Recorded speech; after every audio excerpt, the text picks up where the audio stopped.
என் பெயர் doctor M.A. ராஜா. நான் இந்திய புற்றுநோய் மருத்துவமனையில் மூத்த ஆலோசகராகவும் புற்றுநோய் இயக்குநராகவும் பணிபுரிகிறேன்.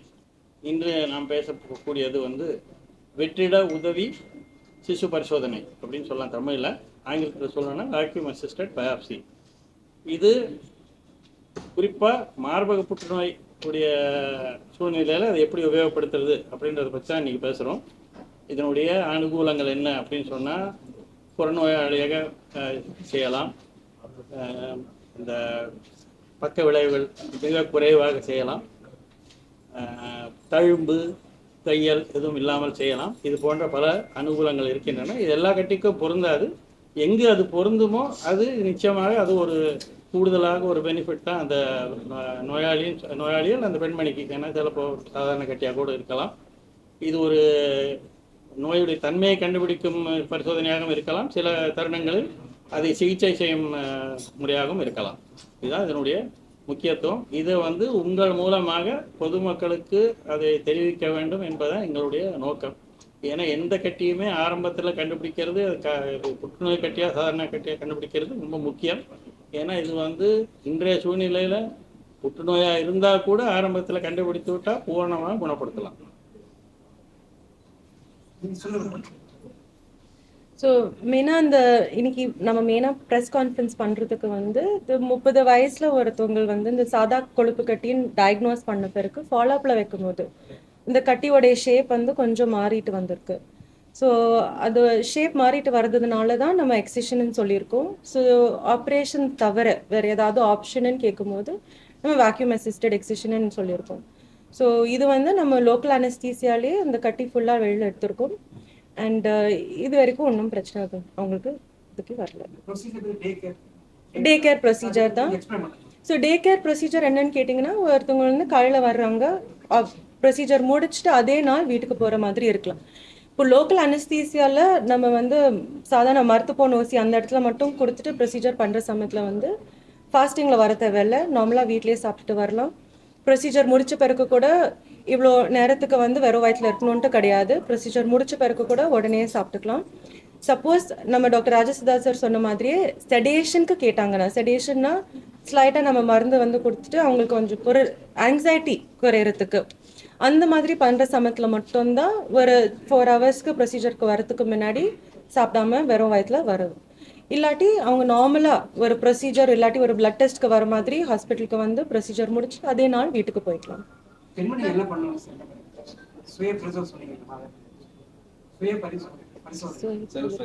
Self exam. ஸோ அது நான் ஒருத்தவங்களுக்கு மெசேஜ். ஸோ யூஸ்வலாக அந்த செல்ஃப் பிரஸ்ட் எக்ஸாமினேஷன் சொல்கிறது 18 வயசுலேருந்தே நம்ம எல்லாருக்கும் பண்ண சொல்லுவோம்.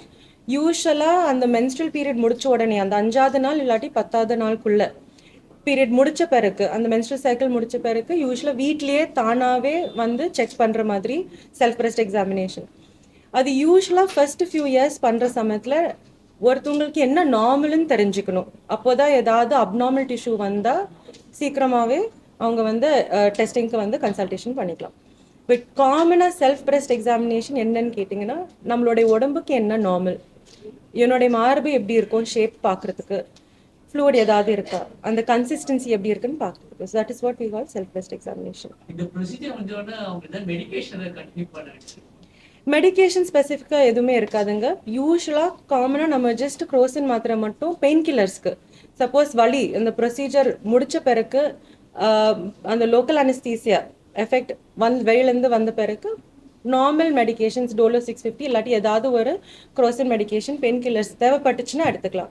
நிறைய பேர் அடுத்த நாள்லேயே ஒரே ஒரு மாத்திரை எடுத்த பிறகு எனக்கு வலி எதுவுமே இல்லைன்னு சொல்லுவாங்க. ஸோ பெருசாக எதுவுமே மெடிசின்ஸ் இருக்காது. சர்ஜரியோட வேக்யூம்ல இருக்க அந்த பெனிஃபிட்ஸ் என்னன்னு கேட்டிங்கன்னா, ஜென்ரல் அனஸ்தீசியா ஃபர்ஸ்ட் தேவைப்படாது. ஸோ அது ரொம்ப முக்கியமான விஷயம். ரெண்டாவது தையல் போடுற மாதிரி எதுவுமே இருக்காது, ஸ்காரிங் இருக்காது. ஸோ அந்த ஹீலிங் பீரியட்னு பார்த்தீங்கன்னா, ஒரு ஃபார்முலா சர்ஜரி பண்ணி தையல் போடுற சமயத்தில் ஒரு 2 வீக்ஸ் இல்லாட்டி 3 வீக்ஸ் கேப் கொடுத்து அந்த புண் எல்லாமே ஆறிட்டு வந்த பிறகு தான் நார்மல் ஆக்டிவிட்டீஸ் ரெஸ்யூம் பண்ணலாம். இப்போ இந்த மாதிரி ப்ரொசீஜர் பண்ணுற சமயத்தில் தையல் போடாமல் இருக்கும்போது நார்மல் ஆக்டிவிட்டீஸ் அடுத்த நாளே ரெஸ்யூம் பண்ணிக்கலாம். அதுதான் பெனிஃபிட். இங்கே வந்து நம்ம 10 பேருக்கு இது வரைக்கும் பண்ணியிருக்கோம் சக்ஸஸ்ஃபுல்லாக, கட்டி இது வரைக்கும் வராமல். இந்த நோயில வந்து சர்க்கரை நோய் இருக்கு, உங்களுக்கு எந்த மாதிரி சர்க்கரை நோய் வந்தவங்க எந்த மாதிரி தெரியும்? இப்போ எனக்கு வந்து புண்ணு ஆறாது. ஆமாம், ஸோ இந்த மாதிரி ப்ரொசீஜர்ஸில் பண்ண சமயத்தில் அந்த சுகர்னால பெருசாக நம்ம இன்ஃபெக்ஷன்ஸும் புண்ணு ஆற பிரச்சனைகளும் இருக்காது. ஏன்னா இங்கே வந்து நம்ம ஃபார்மலாக ஓப்பன் பண்ணி தையல் எதுவுமே போட போகிறதில்ல, ஒரு சின்ன ஹோல் மூலியமாக தான் நம்ம கட்டியை ஃபுல்லாக வெளியில் எடுக்க போகிறோம். ஸோ இது வந்து ஒரு பிளட் டெஸ்ட்டுன்னு யோசிச்சுக்கோங்க. ஒரு நீடல் உள்ளே போட்டு நம்ம ரத்த வெளியே எடுத்துட்டு டெஸ்டிங் பண்ணுறோம். டயபெட்டிக் இருந்தாலும் டயபெட்டிஸ் இல்லாட்டிங்களுக்கும் அவங்களுக்கு பெருசாக பிரச்சனை எதுவுமே வராது. ஸோ இந்த ப்ரொசீஜரும் அதே மாதிரி தான். இதுக்கான கட்டணம் கட்டணம் சார்ஜ் இந்த பயோப்சியோட கன்னு பார்த்தீங்கன்னா அப்ராக்சிமேட்டாக இப்போ நிறைய டிஸ்ட்ரிபியூட்டர்ஸ் இருக்காங்க.